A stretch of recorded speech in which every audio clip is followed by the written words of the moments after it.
Okay, thank you for coming to this talk this afternoon. 2 points. Before I begin again, what I mentioned this morning, for those of you who weren't here,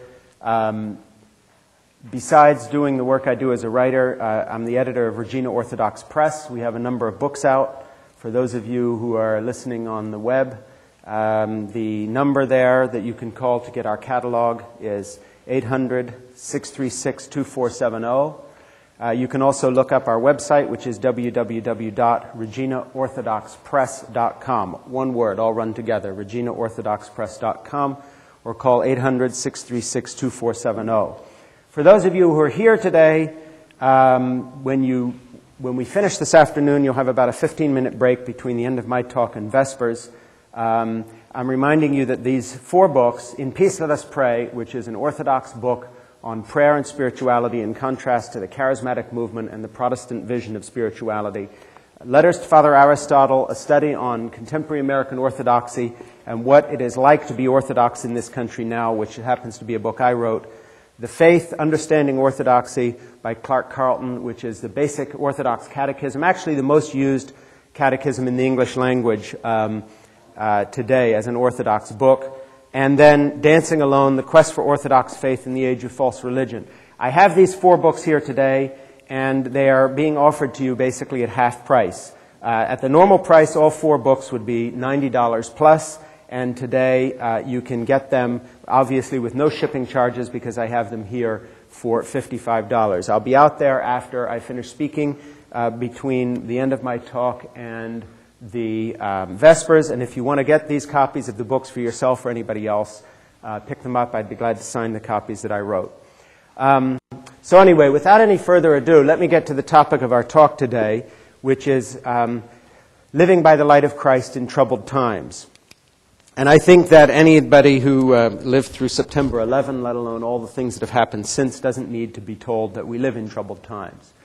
One thing I would say that is interesting to me is the difference in reaction between Protestant, Roman Catholic, and what you might call Middle America, and the Orthodox Christians who are friends of mine to the events of September 11. And I think it points up something. So many Americans were surprised by the events and shocked by them, said they felt vulnerable for a first time, and so forth and so on. It kind of shocked the American sensibility that we're a special people, city set on a hill, the idea of American exceptionalism, America is a special society. And of course, if they had asked any of their Orthodox friends and neighbors about what happened on September 11, they would have been told this is par for the course. And they would have been told that on 2 levels. One, obviously, Islam has been attacking the West for many hundreds of years. And Orthodoxy understands this probably better than anyone else, because in the end, Islam destroyed the Byzantine Empire with the collusion of Western Christians who had sacked it in 1204. And a couple of hundred years later, it fell, having been weakened by the Crusaders. Secondly, Orthodoxy understands Islam because whether it's been in Turkey under the Ottoman Empire, or the Syrian Christians, or the Christians in Africa, the whole of North Africa, they have been subjected to the sword of Islam now for hundreds of years. And many churches, individually, whole communities, people, have been destroyed and been subjugated and marginalized by radical Islam, or to put it another way, by Islam, of which all Islam is radical. And it's only a figment of the Western imagination to think there is such a thing as moderate Islam. There are just degrees of radicalism.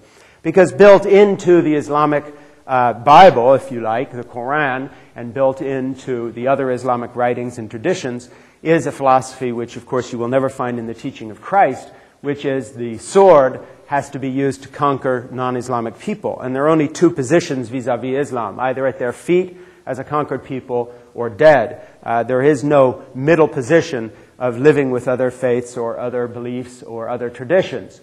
And so this is not particularly a Christian sentiment. Any Hindu could tell you the same thing. The Hindus, conservatively speaking, when Islam invaded northern India, they killed 10 million and upwards in numbers that actually dwarf the Holocaust many, many centuries ago. And the same happened when they attacked Europe and so forth. And so for Orthodox Christians looking at the times we're in, this is not a surprise because Orthodoxy has always understood, unfortunately because it cost such a price, what militant Islam was all about. And many tens of thousands, in fact millions of Orthodox Christians have died at the Islamic hands. And so September 11 for an Orthodox Christian living in America is just the latest assault, a collision between the East and the West. And Orthodox Christians also, better than anyone, probably understand that it's nothing personal, it's just business. In the sense that these silly questions you hear on CNN and talk shows where people saying, oh, why do they hate us, as if it had anything to do with the United States of America or anything to do, for instance, with the State of Israel, shows a complete, typically American, typically Protestant, I'm afraid to say, lack of understanding of of world history. As anybody will point out who's studied the subject, the reason Islam today is attacking the United States is we happen to be the preeminent Western power. When Byzantines were the preeminent power, they attacked Byzantium. When Europe was the preeminent power, they attacked Venice, and then came to the gates of Vienna. When France and Spain represented the West, they attacked France and Spain, and had to be thrown out in the 7th century by Charles Martel at the Battle of Poitiers. So if you look at just a little bit of history, you will understand that Islam has always been spread by the sword, and there has been no other way it's been spread. And the fact of the matter is, if you look at Christianity at our dark moments, such as the Crusades, or our slave trade, or if you look at the conquistadors and evangelism by the sword, or burning of heretics that Protestants and Catholics did to each other in the Western Church, fortunately, thank God, these have clearly been seen, even in the time they were happening, to be against the teaching of our Scriptures. In other words, Christians were able to go to the Scriptures and help to abolish the slave trade in the name of the teaching of Christ. Christians were able to look back at the conquistadors and say this was wrong based on the teachings of Christ. The unfortunate thing about Islam is that the violence and the assault on the West is not an aberration of Islamic faith. It is the heart of that faith that began with Muhammad himself, who in his lifetime took up the sword to massacre people who did not fall under his rule and would not bow the neck to his new religion. And so it is as if Christ had been a warlord and the conquistadors and the slave traders were more faithful to his teaching than Christians who look at his teachings on loving your neighbor and turning your cheek. But the fact of the matter is, in Christ's teachings, we don't find the basis for that type of behavior. Unfortunately, at the very heart of the Islamic scriptures, you find the basis for jihad against all those who are not part of your faith. And the Islamic vision of the world is a world that has to be brought into subjugation. So Muhammad took up the sword and became a political ruler in his own day before he died. Christ was crucified for our sins and went the way of the cross and rode on a little donkey into Jerusalem and was mocked and spit at without hitting back. So that when our president tells us we all worship the same God and that this is only a manifestation of some radicals, unfortunately, either he doesn't know his history, either he hasn't read any books on the subject, or probably more likely he has to say this for reasons of politics and so forth and so on. But the truth of the matter is, as we look in these troubled times and try to live by the light of Christ, we have to realize that that light first begins with telling the truth about things. So the truth is that when Christianity behaves badly in history or today, it can clearly be seen as an aberration of the Christian scripture.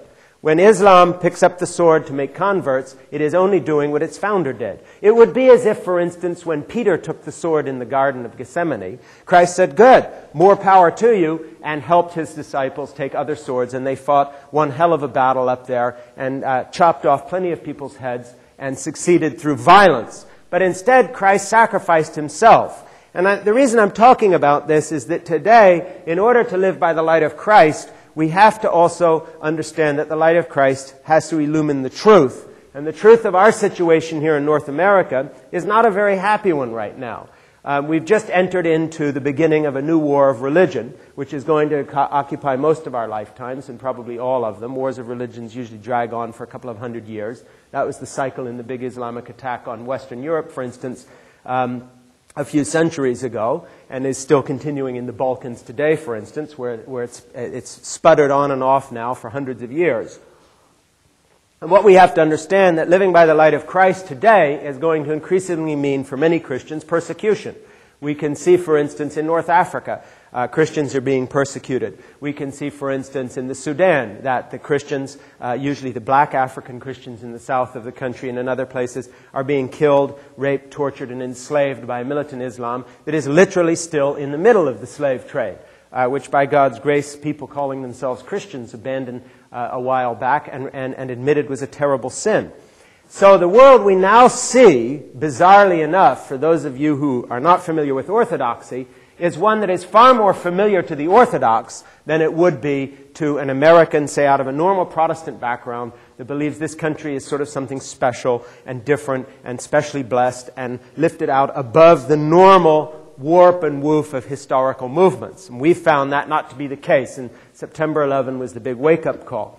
Now, the question for we who are Orthodox and those who are interested in Orthodoxy, or basically Christians, is how are we going to live in such an environment? And this, again, is where the Orthodox Church has a very great deal to teach Western Christians who are so used to being coddled and to having it all their own way.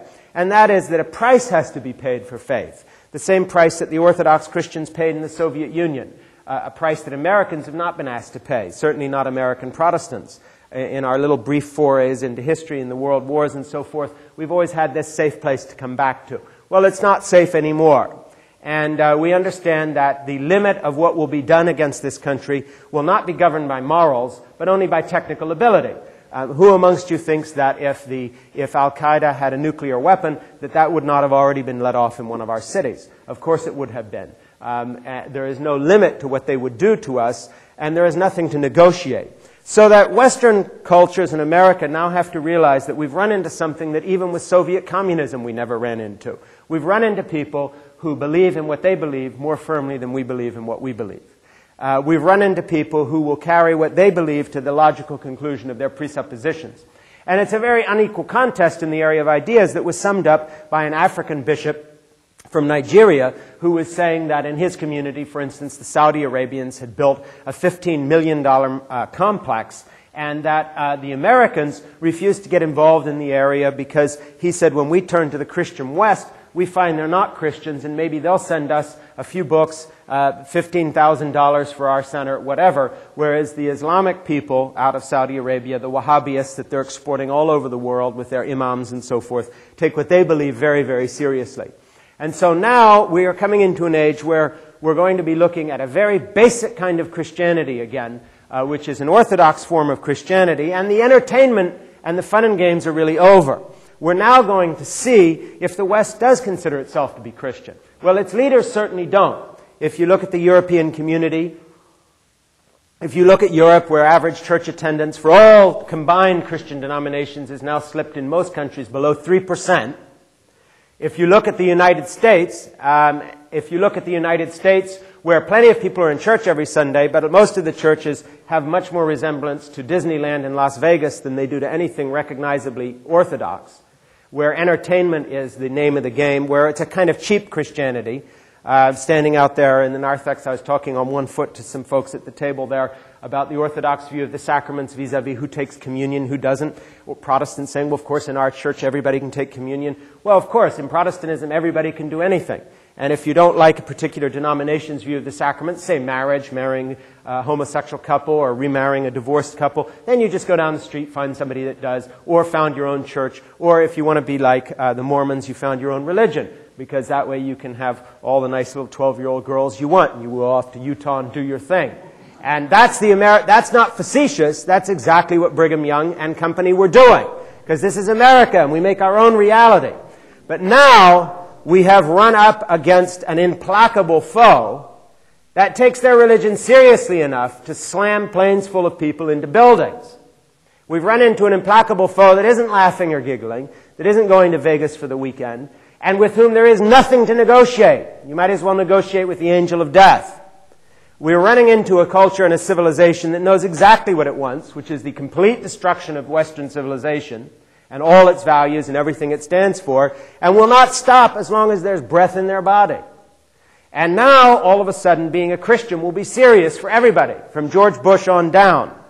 And that is, you can stand in the Washington Cathedral, you can have an imam come up and say a prayer, and you can pat everybody on the head and tell the usual humanistic lie, which is, we're all of one faith, we're all of one family, I'm okay, you're okay. The kind of stuff that flies so well on Oprah Winfrey when she has third grade teachers all on there talking about how they love all the kids in their class, and it's all mushy and happy and all the rest of it. But the amazing thing is the United States has just run into something that by its very presence is going to give the lie to all that stuff. All the politically correct notions of a multicultural society are about to crumble in the next 10 years in this country. You're going to see it happen fast. At the next huge big terrorist event, we're going to be looking at it. The discussion won't be anymore who's checked out in airports, racial profiling, and all the rest of it. The discussion is going to be survival. And then we're going to find out what this country is made of. We're going to find out what all these people who are in church every Sunday, clapping their hands and doing cartwheels, really believe. Now, we found in the Soviet Union that the Christians, the grandmothers, the daughters, at great cost to themselves, whispered prayers to their granddaughters, and out of the ashes of the Soviet cataclysm rose the church again, the Orthodox Church. That the sacramental tradition outlasted godless communism. We found in the slave trade, in the crucified black population of the United States of America, that the Christianity that they embraced actually was a Christianity much more Christ-like and profound than what the white church embraced, because when the slave trade crumbled, the white church embraced racism, and the black church rose from the ashes of the slave trade, not embittered and vowing to kill every white man and woman and child in America, which would have been exactly what we deserved, but rather by the light of Christ and the deep religion that comes through suffering, had tremendous mercy on the population around them. And in fact, you see great creative things coming out of the black population after the suffering, both religiously but also in the area of jazz and art, and in the area of scholarship and writing and the Harlem Renaissance and all the rest of it. And that was the fruit of a Christian faith in that community that had come through exposure to a Western faith, rather than, say, the more ancient African faith, which you find in Ethiopia and in the north with the Copts and so forth. But nevertheless, you saw the fruit of the time of testing that came out of the black population. Well, now, the white population in America, stockbrokers in New York, people sitting here in Tulsa and other places, are about to find out what we're made of. Because we are now up against an implacable foe that doesn't have anything they want to negotiate about. They don't have anything they want from us. They only want one thing. They want us dead. And it's not simply Al-Qaeda. If you look at the polls that were taken by Gallup last week, 60% of the people living in the countries they polled in the Muslim world will not even yet admit that Muslims were involved in this attack, and they're blaming the CIA or the Jews or the American government or whatever else you want to name. And so you're not dealing with people who are looking even honestly at what occurred. And it has been hard to hide from the world, even though there's been every attempt made, the rejoicing in the streets of the general populations in Islamic countries at every evil that befalls this country at every instance. If you think about hate crimes, for instance, of which we've had some in this country, like the one against Matthew Shepard in Laramie, where he was crucified on a fence because he was a homosexual and killed by some bigots and horrible people behaving in a very, very horribly un-Christian way. If you look at the execution of Pearl, who was the journalist the other day, before they cut his throat and then chopped his head off, they made him say, "I am a Jew, and my father was a Jew." And then they killed him. It could have been something lifted right out of Buchenwald or Auschwitz. And that's the resonance that it had. So what we're dealing with, and incidentally the person who masterminded that, or was alleged to, is a PhD graduate of the London School of Economics born in Britain. So it has nothing to do with the poor people of the world rising up against the rich West. It's simply Islamic hatred of all that is non-Islamic, pure and simple, mainly by educated people who have been to our own universities. In the case of the hijackers, wealthy Saudi Arabians and others trained in the ways of their faith.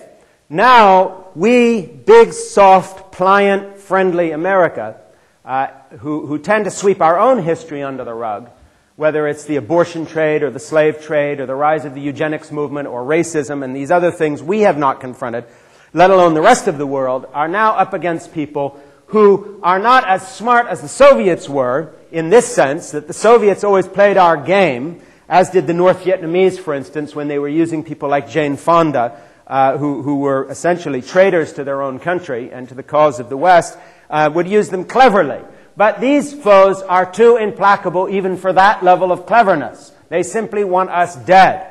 And now the U.S. is in a position where Christians in this country are going to be looking at their faith saying, what do we really stand for and what do we really believe?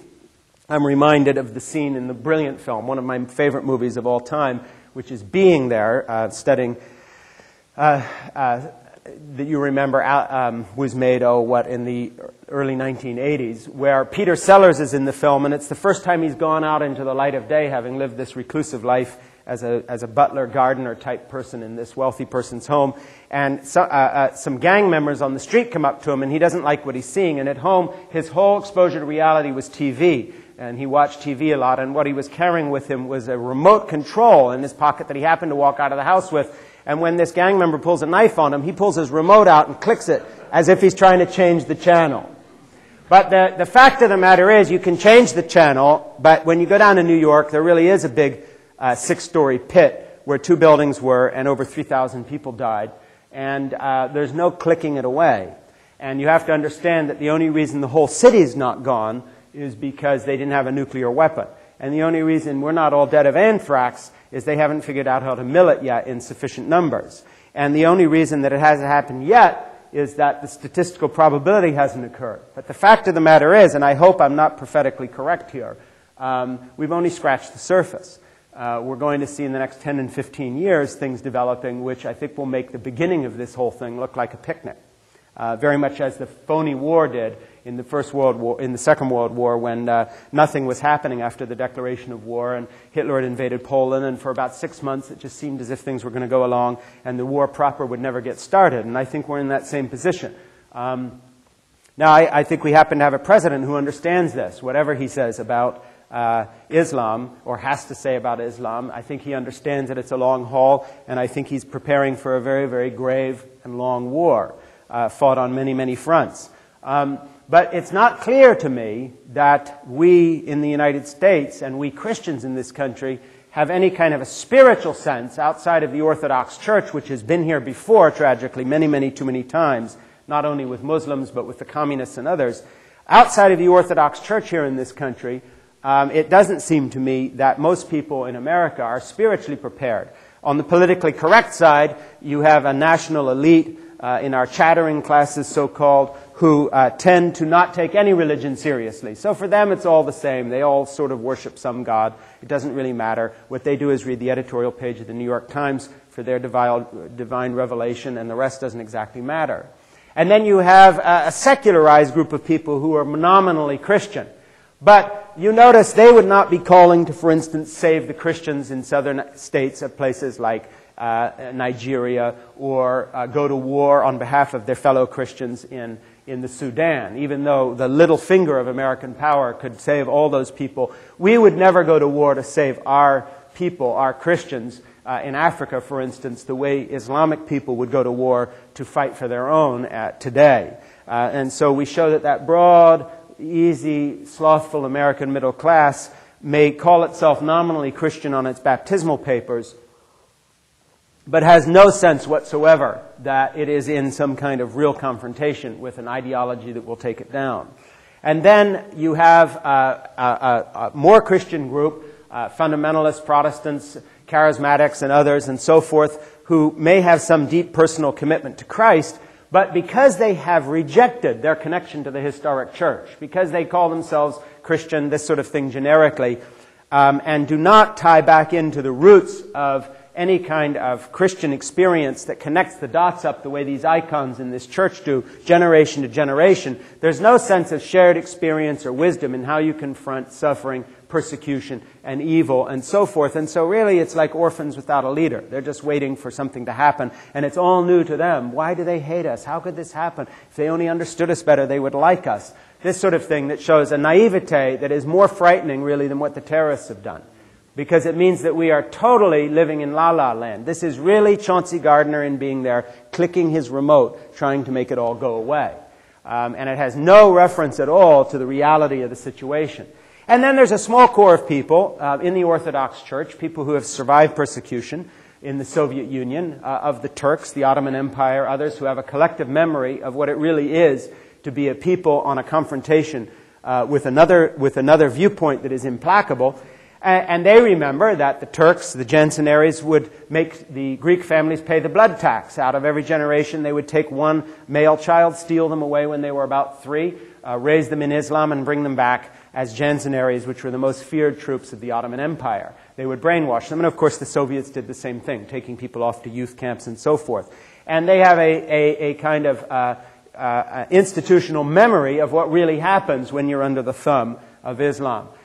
Most of America, though, would not, and has a very kind of romantic notion of the fact that somehow if we all understood each other better, this wouldn't happen. But of course the lie is given by the fact that the people who are trying to kill us, the gentleman who organized Daniel Pearl getting his throat cut after he was made to say, "I am a Jew and my father was a Jew," is a person born in Britain who went to the London School of Economics and got a PhD. This is not someone of whom it could be said, oh, if they only understood us, they would love us. Islam has come to the West, looked around, hates us more than ever. And their most educated people hate us most of all and are the most implacable of our foes. So we're in real trouble. We're in real trouble on that front.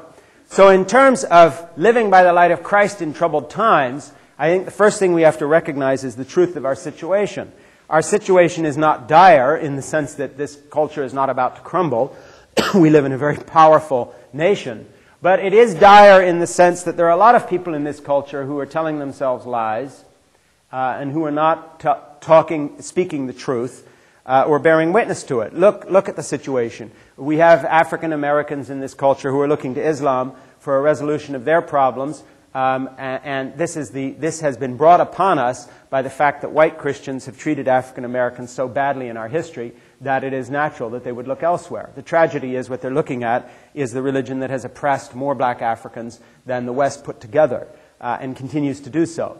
The active slave trade in the Islamic countries is going on today as vigorously as ever. So there's a tremendous irony in that. Then you have your American Christians who have bought this politically correct, pluralistic, multicultural line that somehow we all worship the same God and that if we could just understand each other through ecumenical dialogue or whatever it would be, we would all get on. Or you have the Islamicists in our universities who teach it as an academic subject, who like to talk about the high level of Islamic culture in Spain when the Islamic people were ruling there before the 7th century, this type of thing, the golden age of their scientific explorations when they invented numbers or numerology or this kind of thing, but who refuse to deal with the reality of the situation. And then you have Christians living in this country who believe that their spirituality begins and ends with feeling good, how they are stroked in their churches, whether people are being nice to them, the kind of relationships they have, this kind of Oprah Winfrey syndrome of American Christianity. And I would say if you put all this up against the movement of Islam through history, not in a military sense, but in a moral sense, we're in real jeopardy. We're not going to lose wars, but it's a very, very different thing to have the resolution to continue for a long time. And when one looks out into the future and realizes the kind of weapons of destruction that are now in the hands of the people who have been trying to destroy the rest now for the better part of 13 centuries, it is a new day in that regard. And typically, as happened with the Turks and the Greeks, the Islamic countries very unable to produce anything of their own in the way of technology. The philosophical system is so limited and fatalistic that it does not produce science. They have very brilliant people, as smart as anybody in the West, but the philosophical system itself is a closed book. And so you may have one inventor here or another inventor there, but it doesn't lead to very much in the end because of the sense of the society that comes out of their ideas. But they've been quite good at borrowing warlike and lethal technology. And so, you know, the Turks eventually learned how to use some of the weaponry the Byzantines had against them. And the same has been true in our own day and age when they fly Boeing jets into buildings and when they're trying to steal nuclear weapons and this sort of thing. Who would have thought when we dropped the bomb on Nagasaki and Hiroshima that the next city to be nuked in the world would probably be an American city within the lifetime of many people, which probably will come to pass. Sadly, just because of the statistics of how much nuclear material is wandering around out there. Unfortunately, within our lifetimes, I think we'll see this. And who would have thought that the technology of the West its most lethal application would be by people who would not go into an arms race with it, but simply pilfer enough to if not bring us to our knees, certainly hammer us very hard between the eyes and change the course of history. But that's what we're looking at. So what does it mean to live by the light of Christ in the midst of this? Well, I think from the Orthodox perspective, it means that we need to, first of all, tell ourselves and other people the truth about what we're facing in this situation. And secondly, it means that we need to get our spiritual house in order. And those of you who are Protestants have to look at what Protestantism has produced in this country in terms of the hedonism, in terms of the paganism, in terms of the loss of faith, even while religion itself is big business. We need to look honestly at the European Reformation countries, which are now the most secularized countries on earth, places like Germany and Holland, out of which the Reformation came. We have to extrapolate our 23,000 denominations down the road by, say, half a century and be honest enough to say when it's 123,000, when the weirdness of much of our Protestant movements, whether it's Pentecostalism, speaking in tongues, the kind of thing here in Tulsa with ORU, the sort of things that are being preached by our televangelists, when this is extrapolated out another 3 generations, what will separate us from the mystery religions and the cults of ancient Rome? And this, unfortunately, is a hard saying, but it's the truth. We're on a path that every generation passes down a weaker faith. So in my lifetime, and I'm not that old, I hope, I've seen us go from a time when evangelicals would never have pastors who were divorced and remarried. That's changed. I've seen a time when divorce itself was seen as outside Christian behavior. That's changed. The divorce rate in so-called evangelical groups is about 50%, same for the rest of the country. We've seen all kinds of shifts on the sanctity of human life and cloning and all the rest of it. And the fact of the matter is, Protestantism has showed itself not to be the answer to secularism, but the source of it. And I say that with great sobriety and I hope compassion for people who are in the Protestant community. Because the fact of the matter is, the relativistic vision of the future that's in the West today started with Protestant theologians. When you no longer have a tradition that you subscribe to and you're no longer part of the same church and you're free to go start your own denominations and you're free to get rid of this sacrament and keep this sacrament and change this and change that, essentially what you've done is you have opened the door to the kind of liberal secularism that we have. Or to put it another way, when you no longer need the church and tradition, it's just sola scriptura, pretty soon a generation that comes along and says, well, why even sola scriptura? How about just sola, alone, me, myself, and I? And that's where we've seen it go. And that's where the whole Protestant movement is going. And so let's understand one thing out of this talk, if nothing else, and that is history is not static. History is not static. So it's not going to forever be Protestant denominations, Orthodoxy, the Roman Catholic Church, as if it's static. Just take Italy as an example of what I'm talking about. If you think history is static, compare my vision of Italy in my novel Portofino, which is this work of humor I wrote. You wouldn't think listening to this lecture I actually write works of humor for a living, would you? But I do. But if you look at the vision of Portofino, one of the things that Calvin Becker, who goes down to Portofino as an 11-year-old, loves is these huge Italian families on the beach that he gets to play with as this American kid. Well, the fact of the matter is, I wrote that novel to take place, Portofino all takes place in the mid-1960s. Well, in the mid-1960s, when I was as a child going to Italy, there were huge families on the beach. Roman Catholics and big families went together. In Italy, there were lots of families. They all had a lot of kids, 5 kids, 8 kids, running around, cousins and aunts. They loved children. The piazzas, squares were open in the evening. Everybody put on their kids. They dressed up in good clothes. They ran around until midnight. And one of the great things about Italy was this tremendous welcoming family atmosphere where children were not only sort of indulged and enjoyed, but were really part of the fabric of life, like other Mediterranean countries. Greece was the same, and so forth and so on. Well, in a couple of generations, again, I'm not that old, the difference between me at 12, which is the vision of Calvin and Portofino, and me now, isn't that big a gap of history. Italy now has the lowest birth rate in Europe. And they've fallen below replacement level. The average size of an Italian family is 1.3 children. They're down now below even replacement. There are whole villages in Italy which are literally turning into ghost towns in which the average age is 65 and 70 years old. There are now more pensioners in Italy than there are people in school. And the balance is tipping to the point where Italy literally is going to be unable to meet its budgets within the next 10 years. The largest economic crisis looming in Europe right now is demographic. Europe, having first lost its faith, has now lost even its will to breed, literally. And so you see sliding birth rates in Europe to the point where, for instance, my daughter who lives in Finland, the government there, which was the first government in Western Europe to legalize abortion, now has turned around, and abortion's still legal, but they pay women 80% of their last paycheck for 3 years after they have a child, asking them to stay home with that baby, literally trying to bribe people in Finland to have children and make it easy for them because they literally look at the picture demographically and will not be able to support themselves. So it's not only gone from a loss of faith, it's a loss of faith that now equals a loss of population. It's where materialistic vision of the world and greed have come to the point where literally people would rather have a car or a two-job income or whatever it may be than even one child, where even bearing children is seen as an inconvenience. We're not quite there yet in the United States with our 45-year-old moms who first have their career and then wait to have that one child if they can find an egg or something that still works. But we're sliding in that direction. Europe is already there, and that's where the West is going. So when you go to Italy, and you see, for instance, that about 10% of their population is Islamic now, 15% in France, climbing up in Britain, close to 10, same in Germany.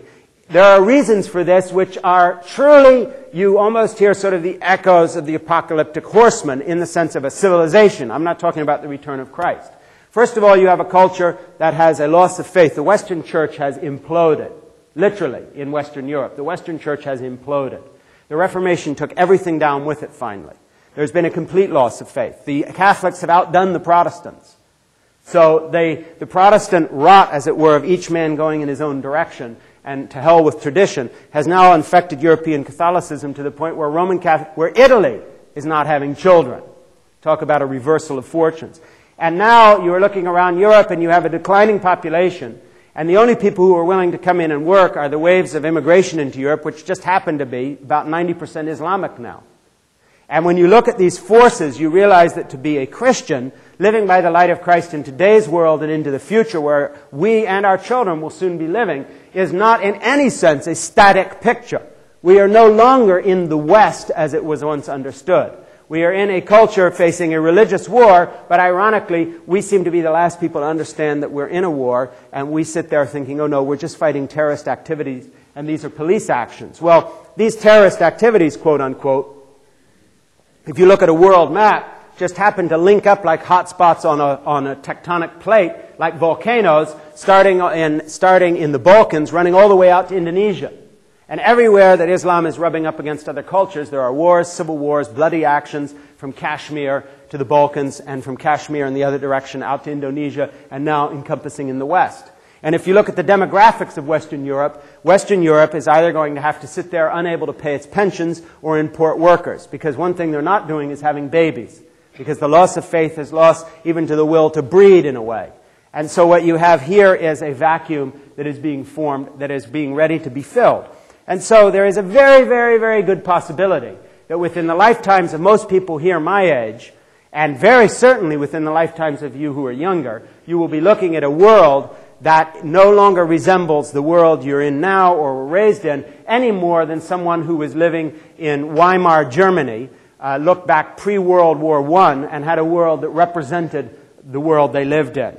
And the world that is coming is one in which the only Christianity, I think, that is going to mean much is the basic sacramental form that has survived the onslaught before, the onslaught of communism, the onslaught of Islam. That sacramental form, which is not related to being entertained or feeling good, but is a very strict path of ascetic struggle toward Christ through the sacramental tradition, is the one that will last again. As a Christian, we know it will last because Christ said the gates of hell will not prevail against this church, and it never has. The gates of hell have certainly prevailed against thousands of Christian offshoots that have bled away from the basic Christian faith, but not against the one holy Catholic and Apostolic Church, which is the Orthodox Church, which has continued on that path. And it has stood the test of time, we have seen again and again. In our own culture, therefore, I think what it means to be a Christian now, living by the light of Christ, often would be interpreted in a spiritual, sort of touchy-feely manner. But in fact, I think we're now living in an age when it has to also be looked at in a historical manner. And that is, what does it mean to be willing to stand up for your faith against, for instance, the Islamic horde that is literally at our gates again? What does it mean to be in a culture that is simultaneously religious but also thoroughly pagan, in which you have Billy Graham at one end of the spectrum, if you like, and you have Las Vegas and the Disney Corporation at the other end, and all points in between? What does America stand for? Does it stand for putting a McDonald's in every town of the world? Or does it stand for certain truths that we hold these truths to be right and inalienable? Is America the center of the abortion industry and the future genetic engineering and cloning industry? Or is it the center of light and freedom and truth that it prides itself on? When we send our troops overseas to defend the American way of life, what are they defending? Are they defending the Constitution of the United States, this enlightened document that comes out of a Christian background, and also the Enlightenment background and the Greek background, pre-Christian background that has given us this great freedom in this country? Or are we just defending our commercial rights worldwide to pump more oil and drive behemoth SUVs that get a mile to the gallon while we put our Greenpeace stickers on the back of them? This country is going to have to decide what it's about. We're about to have a mirror shoved in our face. There's been nothing like this in American culture ever. Even in the Second World War, 3,000 civilians never died in any bombing attack. We weren't London under the Blitz. And so I think that we, who are Christians, trying to live by the light of Christ in this time, had better stop looking at our contemporary leaders for guidance and begin to look at the saints of the church who survived and lived through exactly the same times. Now is the time to read the Church Fathers and to find out what it was like to live in the declining Roman Empire. Now is the time to find out what the saints and the fathers of the Orthodox Church did under the Turks and the Ottomans. Now is the time not for us to send missionaries to Russia, but rather to ask the Russians who survived the Soviet onslaught how they kept their faith after they had seen their priest crucified on a church door, after they had had their child shot because they taught her a prayer. Now is the time for us to look at what it means to have a steadfast military resistance based on the idea of a freedom that is worth defending by force of arms through the American military, steadfastly, not a la Bill Clinton, when in the Black Hawk Down incident a number of people were killed, and the next day we book it out of there, thereby sending the signal to Al-Qaeda and others that if you hit them they will run. Which is exactly what the Clinton administration did, which is largely responsible, I believe, for the cataclysm that followed and our weakness. But now is the time to realize that there will come a day in the not-too-distant future, the way this thing is playing out, when we will not be able to have the names and up-close and personal stories of every American serviceman or servicewoman killed, because their numbers are going to go into the thousands again, as they did in the world wars. It's not going to simply be a police action here and a few cruise missiles there. We are really up against it. And this thing is going to unfold slowly and gradually and in a very deadly way, I think. Because the numbers are there. There are just too many people out there who have been trained as killers and who are after us now. And so when you look at the situation, what does it mean to live by the light of Christ? Well, one thing it means is to tell the truth. To tell the truth about Christian faith, to tell the truth about the sacramental tradition, to tell the truth about the fact that the church has survived times like these before, to tell the truth to our American brothers and sisters in the Protestant easy-go-lucky churches that the game is over, that their forms of worship and their churches may look more like entertainment than they do Christianity, but this form of Christianity is going to be swept away by two forces, outside forces, but also internally.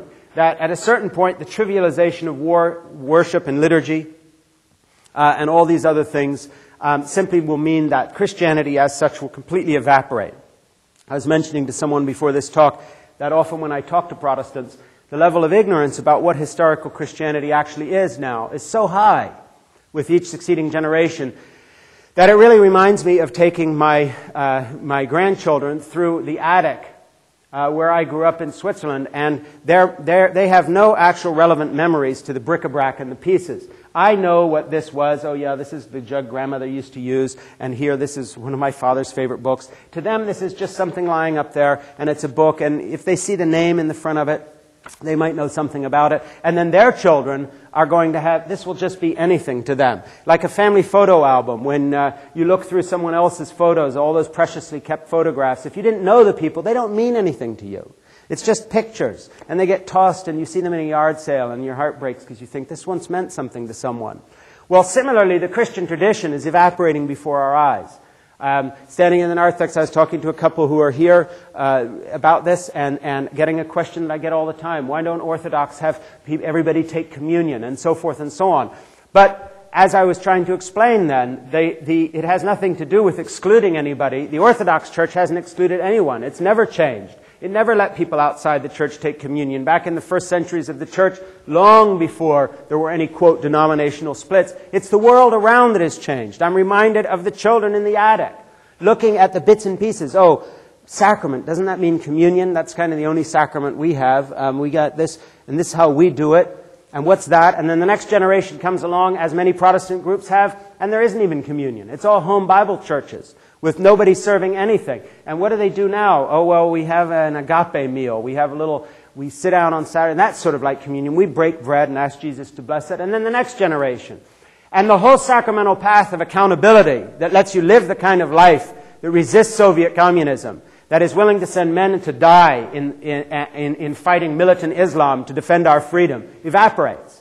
Because with the traditions, with these family photographs, with these portraits, going out the window to generations of people who call themselves Christians but do not even know what the basic sacraments of the church are, you get to the same position that we have today in America, where we have a general lack of knowledge of history, even of our own history, where I see a news story today on CNN where they're interviewing a general who was a Marine in the Second World War, who got stopped the other day at a security checkpoint, and they wanted to confiscate his Congressional Medal of Honor he had in his pocket.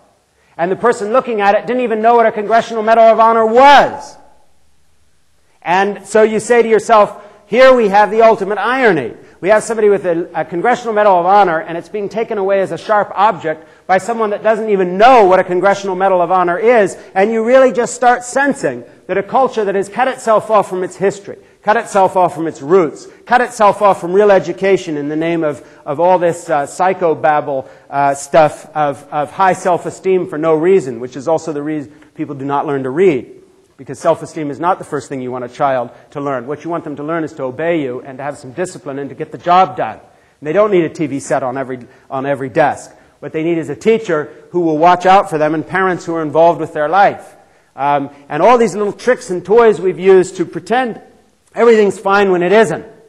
As if computers and gadgetry and all these things can solve problems, when what people need is totally different things. And the way we use Ritalin for so-called behavior problems, when behavior problems are the problems of the parents. They're the ones who should be taking the Ritalin for getting divorced and dumping their kids and being bad parents. They're the ones who should be drugged into a stupor, not their little boy who's fidgety because he doesn't have a real mother and a real father who will discipline him and give him structure. All these games America has played now go up in smoke in the World Trade Towers. And as those towers collapse, therapeutic nonsense collapses with it. Because this is no longer a world in which Ritalin or more psychobabble or self-esteem will cut any slack. Osama bin Laden doesn't care what your self-image is. He's going to kill you either way. And that's the world we're moving into. And this country has lived in a fool's paradise. The world has never been the soft, pliable, silly place that we pretend it is. And we have swept the evils of abortion under the rug. We've swept the evils of the slave trade under the rug. We've swept the evils of racism under the rug. Well, this is one that ain't going to go away. It's coming back, and it's coming back with a vengeance. And what is going to happen is we are going to, having denied we're a Christian country because we say we're pluralistic, so we're open to everyone, we are going to be forced to decide whether we're a Christian country or not. And this country is about to have to make some very hard decisions. And the irony is that we're being forced to actually make some decisions that may be good for the moral fabric of this country by people who wish us ill. And God's blessing and mercy will ride on the fact of whether we're going to learn from any of this or whether it's all too late. And that I can't answer. But that we are going to have to learn something is very evident to me. Because a computer on every desk and Bill Clinton feeling our pain and Oprah Winfrey telling us that all we have to do is shed a few tears and be therapeutically involved with our families, Ritalin for the kids in school, all this stuff ain't going to cut it.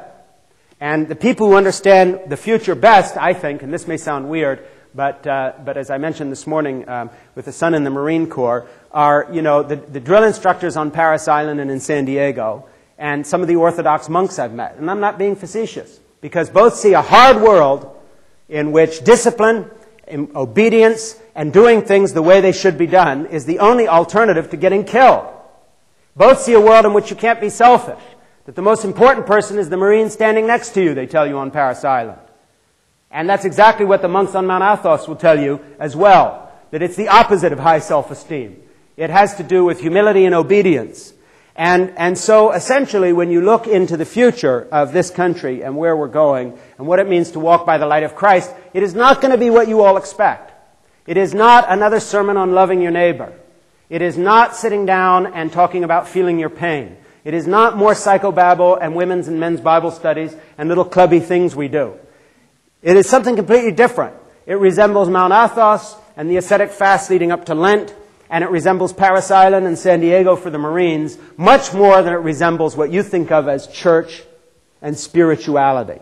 Because most of us think of church and spirituality as sort of a touchy-feely, feminized, I don't mean feminist, but feminized in a bad sense, not womanly in a good sense, feminized experience with no hard edges.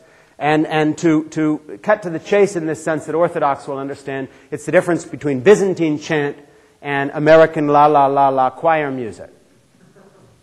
They're two totally different things. They don't even belong in the same page. And that's the fact. Because one reminds you that spirituality has teeth. It is about content. It is about words. It is about truth. It is not about feeling. And the other is a performance that tells you that we're here to make you feel good. We're going to stroke you, help put you to sleep, get through the night. But so does Valium. And so does Ritalin for children. And the fact of the matter is, none of these things have to do with spirituality. Spirituality starts with real nails in a real cross and real blood. And it goes from there. It has nothing to do with all this other stuff. It has to do with sacrifice and commitment and discipline and struggle. And so these issues are very clear to people who have looked at the Orthodox tradition, or for that matter, the Marine Corps. But they're not so clear to people who've been watching a lot of daytime television. Honestly. The Disney version of America and the Oprah version of America and the Athonite monastic version of America are totally different. And that's why you find, for instance, in the Ethiopian church in Africa, that out of the tradition of suffering has come a church that has lasted the better part of 2,000 years. The jury is out on whether there'll be anything vaguely, remotely Christian in America 2,000 years from now if the lights are still on. And time will tell. So I'd like to conclude this by getting ready to throw it open to questions, and by just saying this is probably not the talk you expected.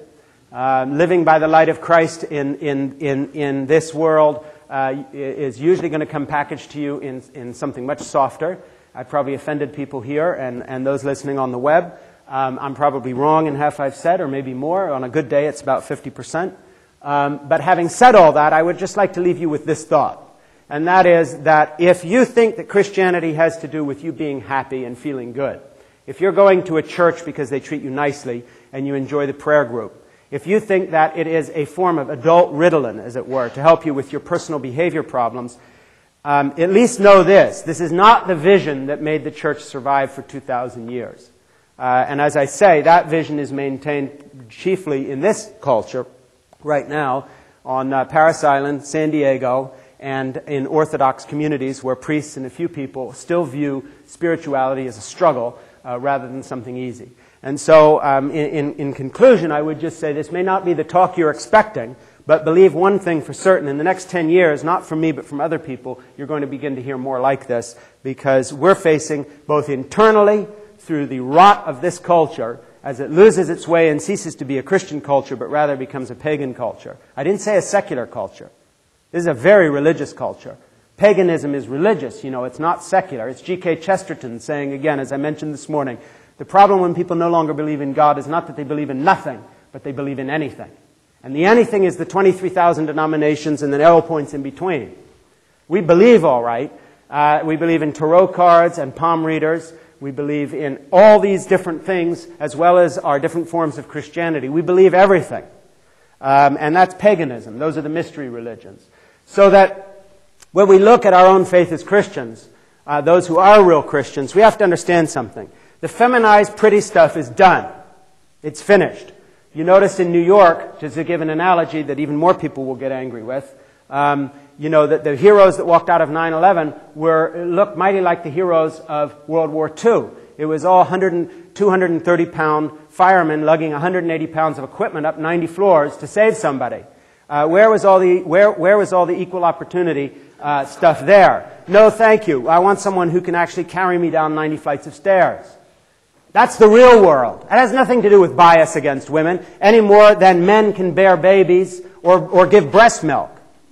I don't consider it an insult for someone to say, with a child that's been orphaned, that they're looking for a wet nurse and I'm not going to apply for the job. And all the affirmative action and equal opportunity is not going to help me get that job. That's recognizing reality. And so we're moving into a world where essentially our combat troops are going to be men, where our spirituality is going to have to be vigorous and not anything that looks like psychobabble, where the chips are down, our enemies want us dead, and things are going to be really clear. And in that world, living by the light of Christ is something very different than living by the light of Christ in therapeutic North America, through our Ritalin haze. And it is no accident that the growth industries in this country, whether it's abortion on demand or the casino industry or therapeutic drugs, the legal kind as well as the illegal kind, have been the growth industries. Because everybody wants to be on something to make them feel better. Some of us look at religion, others take pills. But Christianity in history and why it has survived is of a totally different character. And again, those of you who are Orthodox, I would just say, the character is that of Byzantine chant. Stern, in one voice, beautiful, but beautiful the way an icicle or an Arctic sunset is beautiful. Not beautiful the way Norman Rockwell is beautiful. It has nothing to do with sentimentality. And I think that the last thought here is that if you have confused spirituality with sentimentality, you're going to be rudely awakened to the reality of our situation. And I think if you want to look anywhere for the proof of that, look at nature. Do you see anything sentimental in nature? No, you see something very beautiful, very austere, very real, very immediate, and very uncompromising. Anybody that's ever snorkeled in shark-infested waters the way I have will know that. It's beautiful, but it's also somewhat frightening and austere. It is certainly not sentimental. And when you look at the universe, you see the same thing. It's cold, it's dark, it's huge, it's awesome, it's amazing, it's startling, but it isn't pretty. And I think that when you look at spirituality, you find the same thing. Living by the light of Christ is many things, but it's not easy. For most Christians in most places, it wasn't even fun. It was not even fun. The big American word, being entertained, entertaining ourselves to death, what our culture's all about. But it was true, it was real, and you were saving your soul in the process. Most cultures that have survived in history have survived not because they were fun, that's when they were declining, but because they were true to themselves and their principles, and they were willing to project those principles, if need be, with armed force. That's the real world. And now, in the day we're living in, because of our internal corruptions and because of our exterior pressures that are coming through the new Islamic attack on American values, we are now having stripped away from us the luxury of this fool's paradise, and month by month it's going to further erode. Whether it is from the news from Afghanistan and Al-Qaeda and Pakistan and all these other places, or whether it's from the internal news, as we see things like cloning and all the kind of things that are coming in the wake of the abortion industry taking their logical conclusion. So that's where I'd like to end. The schedule calling for Vespers coming up is right on our heels, so I don't want to get into that time now. I know I talked about having a discussion session. I'm going to take, this isn't much of a discussion, I'm going to take one quick question. I'm going to take one quick question, then I'm going to break and go out to the book table for those of you who want to get books during the break, and then we'll come back for Vespers. Yeah, one quick question. Frank, soon after 9/11, I mentioned to people, hey, this is nothing new. The Orthodox Church has been going through this for 1,200 years. And their response is, well, yeah, but what about the Crusades? What about slavery? Can you specifically tell us where the Orthodox Church didn't participate in those things and how we can communicate that? Learn from that. Yeah, the question was, after 9/11, saying that we had seen this before, and someone saying, well, what about slavery and all these other issues? Okay, very briefly, and then we'll break, and I'm going out to the book table before Vespers, so that there'll be a little time for people out there who wanted their books. Orthodoxy does not have a perfect history. In fact, it's imperfect enough that a lot of the West looks at Orthodoxy and says, oh, something is Byzantine, and they don't mean it as a compliment. They mean complicated. But interestingly enough, by God's grace, because we're certainly sinners, Orthodoxy, because of its values and because of what it was spared some of the great sins of the Western Church. First of all, it was spared the sin of rationalism, so it did not look in the Bible for proof texts and try to arrange the whole world to suit it. It believed that faith was a mystery, and that belief in mystery taught a certain humility. And that humility was the glory of Byzantium, in which there was not a slave trade, in which there was not evangelism by the sword, as happened in the West. There's no Byzantine equivalent of the conquistadors. There's no Byzantine equivalent of burning people at the stakes. Byzantines did not burn heretics.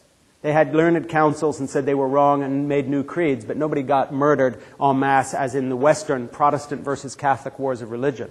And this comes out of this basic humility of the mystery of faith. The other thing the Byzantines weren't is they were not racist, in the sense that when people were converted into the Byzantine Empire to Christianity, for instance in the Balkans, within a generation you had some of these people on the throne of the emperor.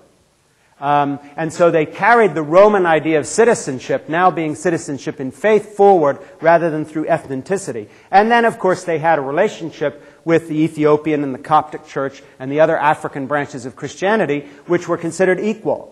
When you had differences with the Copts, it was a doctrinal difference.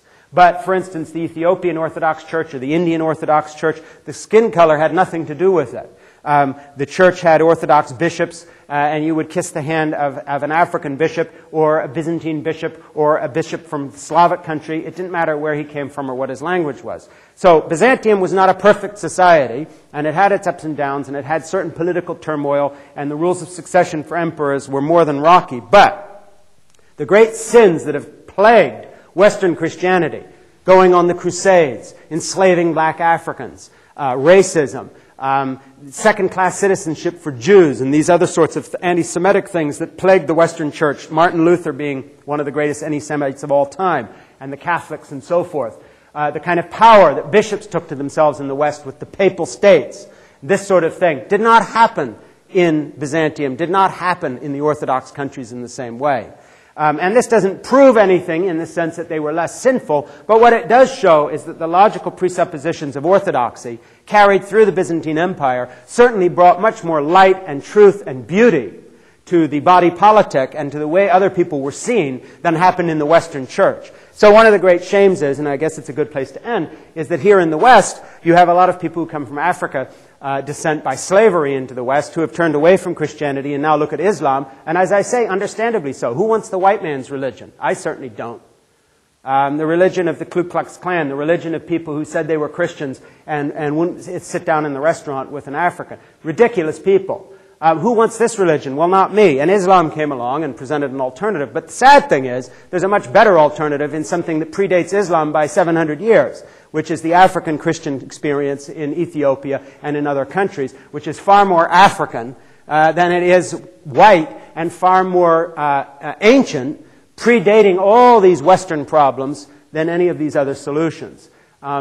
And so essentially what we need to do as Orthodox Christians, as part of living by the light of Christ, is to present the fact that much of the rebellion against Western Christianity that bred the Enlightenment, atheism, and all these other views in the West, and now this rise of Islam, for instance, in our black community, has to do with the reaction against a type of Christianity that we should not be saddled with. Because we weren't crusaders.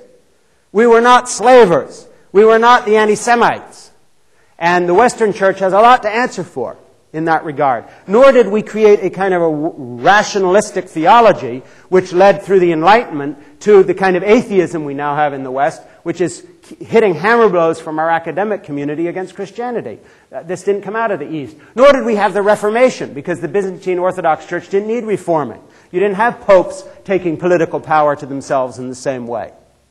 So that essentially in presenting the Byzantine message, of Christianity and the history of it, we have to understand that the Orthodox Church, while it has plenty of sinners in it, while it makes mistakes today, as anybody who goes to an Orthodox church will know if you know Orthodox people, nevertheless, its history is a very different kind of history than the Western Church. And we have our own sins, but by God's grace, they are not those sins. And we as Orthodox Christians have a great deal to be thankful for in that heritage. Now, that said, we're going to take a 10-minute break. I'm going out to the book table. This is your last opportunity to get this $90 set of books for $55, which is the publisher's cost. And then we're going to come back and do the Vespers. Thank you.